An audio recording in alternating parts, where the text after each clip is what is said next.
surface. So that's what they're worried about. Charles Perry, he's co-founder of SecondNature, which advises big companies and the UK government on sustainability. He was previously BP's Director of Green Energy. He also was a trained presenter of Al Gore's An Inconvenient Truth. Charles, welcome to GMT. We appreciate your time.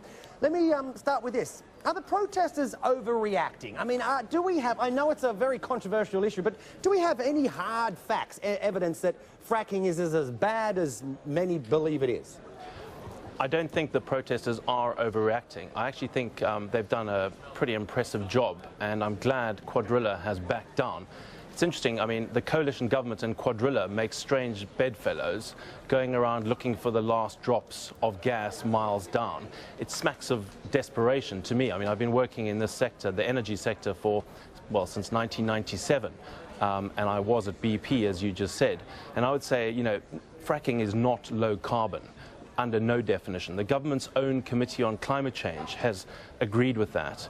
In America, both the NOAA scientists group as well as Cornell University, both respected studies, have said that there are massive risks with fracking, and the problem is we just don't know how bad the risks are. So to go and incentivize this sort of desperate behavior when we don't know the risks, I think is rather a bad thing to do. Yeah, and Charles, I'm glad you used the term, you know, it smacks of desperation, because there'll be many out there going, well, hang on, doesn't that tell us something? That energy companies are running out of ways to find energy. We need energy. These protesters, they're going to hop in their cars, they're going to drive, they're going to go home, they're going to turn the lights on, they're going to buy clothes, they're going to buy food.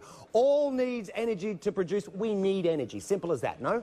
Yes, but there's infinite energy available. The sun, the wind, the waves, the tides, every day, infinite energy, and we know how to harness them. In fact, the costs of solar, for example, have come down 70% over the last 3 years. In Germany, renewables are the same price today as fossil fuels. They will become cheaper than fossil fuels. So why invest in fracking, which is extending the fossil fuel era of costly polluting energy, when we can move to a low carbon, clean energy area? And our children and grandchildren will thank us if we make those bold decisions now to get rid of our dependence on fossil fuels. Okay, valid point there. Can I just quickly and briefly announce from you, does what we saw today and over the last couple of days show people power? It works. It works around the world. It works. It's the beginning of the end for fracking in the UK, according to my estimation.